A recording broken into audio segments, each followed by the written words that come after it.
Hello বন্ধুরা, কেমন আছো সবাই? আশা করছি খুব ভালো আছো। আমিও খুব ভালো আছি। এই ব্লগটা হচ্ছে শ্রাবণ মাসের শেষ সোমবারের ব্লগ। তো একটু পোস্ট করতে দেরি হয়ে গেল, তার জন্য আগে থেকেই ক্ষমা চেয়ে নিচ্ছি তোমাদের কাছে। তো চলো ভিডিওটা শুরু করা যাক। সকালে উঠেই প্রথম স্নান সেরে একদম মানে ঘরের ঠাকুর প্রণাম হয়ে গেছে। এবার নিজে রেডি হব। গ্রামে যে মন্দির আছে শিব মন্দির, তো সেখানে যাব জল ঢালতে।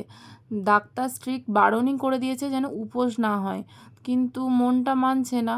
তাই ভাবলাম শেষ সোমবার আর একটু যদি বাবার মাথায় জলই না ঢালতে পারলাম তাহলে কি করলাম বলো। কত বাচ্চা বাচ্চা সবাই সবাই জল ঢালছে, বাচ্চা মেয়েরা।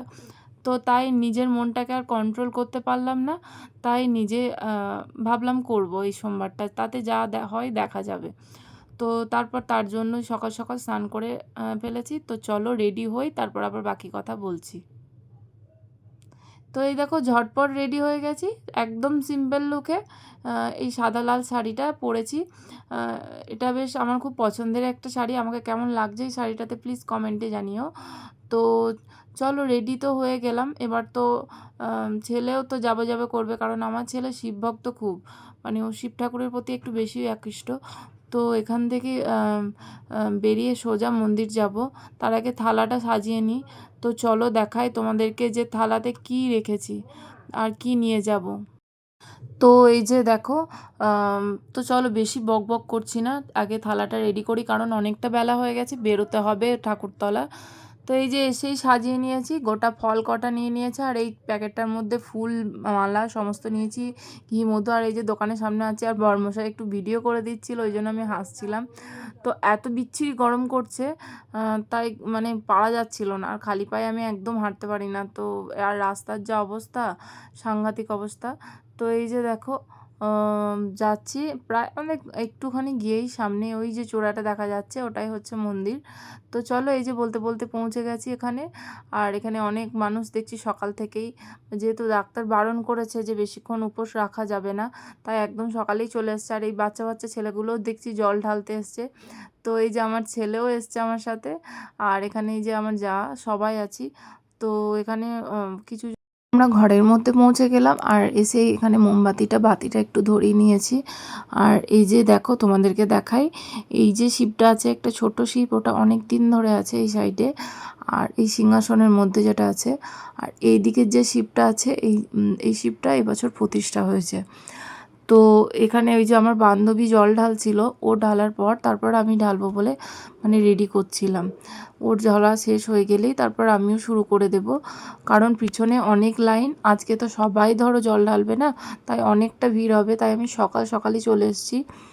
আর তোমাদেরকে তো বললাম ডাক্তারের কথাটা, তো সে কারণের জন্য। আর এই যে ফাইনালি আমি বাবার মাথায় একটু চন্দন, ঘি, মধু সমস্তটা দিয়ে দিচ্ছিলাম, যা যা নিয়ম সমস্তটা দিয়ে দিচ্ছিলাম। তারপরে আস্তে আস্তে এই যে দুধ, সব সব কিছু ঢেলে, তারপর এই যে ছেলে আমার এত ছটফট করছে, ভাবছে মাম্মাম কখন আমাকে দেবে আর আমি একটু কখন ঢালবো মাথায় জল।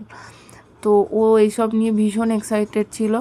ও এইগুলো ভীষণ ভালোবাসে, কারণ বাড়িতেও ও এইসব নিয়েই খেলা করে। তো তারপরে এই যে দেখো আমার জল ঢালা প্রায় সম্পূর্ণ হয়েছে। একে একে এরপর ফুলের মালাটা দেব। বেলপাতা ফুলের মালা, গোটা বেল এনেছিলাম, সেগুলো সব আস্তে আস্তে দিচ্ছি। এই যে সবাই দিচ্ছে, তো ধীরে ধীরে দিতে হচ্ছে। তো এই যে গোটা বেলটা এনেছিলাম, তো এই যে এখানে ওটাও দিয়ে দিলাম। আর এদিকে ছেলে আমার এত দুষ্টুমি করছিল, মানে কল্পনার বাইরে। তো ওটা কোনো মতেই ও কথা শুনতে চাইছিল না, যে বলছি যে দাঁড়াও একটু, ওর ধৈর্য আর মানছিল না। তো যাই হোক, বাচ্চা মানুষ তো কি আর করা যাবে। তারপর এখানে এই যে আমি সমস্ত গোটা ফলগুলো দিয়ে দিলাম, যা যা নিয়েছিলাম। আর এদিকে এখানে এই যে দুধটা আর একটু ঢেলে, তারপর বাবার মাথায় এই যে আমি একটা মিষ্টি, তারপরে এখানে চন্দন, সরি, রজনীগন্ধার মালা যেটা এনেছিলাম সেটা বাবাকে পরিয়ে দিলাম।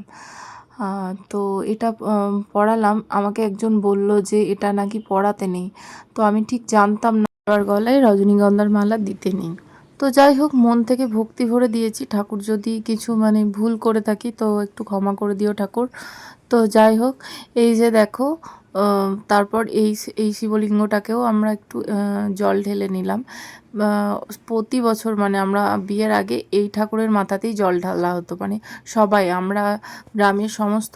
আর যেহেতু তখন এই শিবলিঙ্গটা প্রতিষ্ঠা হয়নি, আর তখন মন্দিরও ছিল না, যেন মাটির ঘর ছিল। এটা তো একদম নতুন মন্দির তৈরি হয়েছে। আমাদের মন্দিরটা তোমাদের কেমন লেগেছে প্লিজ কমেন্টে জানিও। আর এই যে আমার ছেলে তো তারপর হাতে গ্লাসটা নিয়ে কিছুতেই ছাড়তে চাইছিল না। তারপর ওকে যেই দিয়েছি হাতে গ্লাসটা, তো বাবার মাথায় জল ঢালতে পেয়ে ও তো ভীষণ খুশি, ভীষণ। মানে ওইটুকু ছেলে যে মানে ও বাবার মাথায় জল ঢালতে পেরেছে, মানে আমাকে তো বলছে মাম্মাম আর দাও। আমি বললাম আর নেই, এবার ওই যেটা আছে ওটাই দিয়েলে এবার বাড়ি চলো। তো তারপর এই যে জল ঢালার কাজ সম্পূর্ণ কমপ্লিট হলো। এরপর ওই যে পাশে একটা মন্দির আছে, ওই মন্দিরে একটু প্রণাম করতে যাব। তো এসে দেখছি মন্দিরটা লাগানো। তো যাই হোক, মন্দিরের বাইরে থেকেই প্রণামটা সেরে নিলাম আর প্রসাদ নিয়ে নিয়েছি। তারপরে এই যে বাড়ির দিকে রওনা হয়ে গেলাম। আর বাবার মা কি সুন্দর লাগছে দেখো সব ঠাকুরটাকে। আর তো চলো, ভিডিওটা এখানেই শেষ করলাম। কেমন লেগেছে জানিও, ভালো লাগলে প্লিজ লাইক কমেন্ট শেয়ার আর অবশ্যই একটা সাবস্ক্রাইব করতে ভুলো না। দেখা হচ্ছে নেক্সট ভিডিওতে। এখনকার মতো টাটা।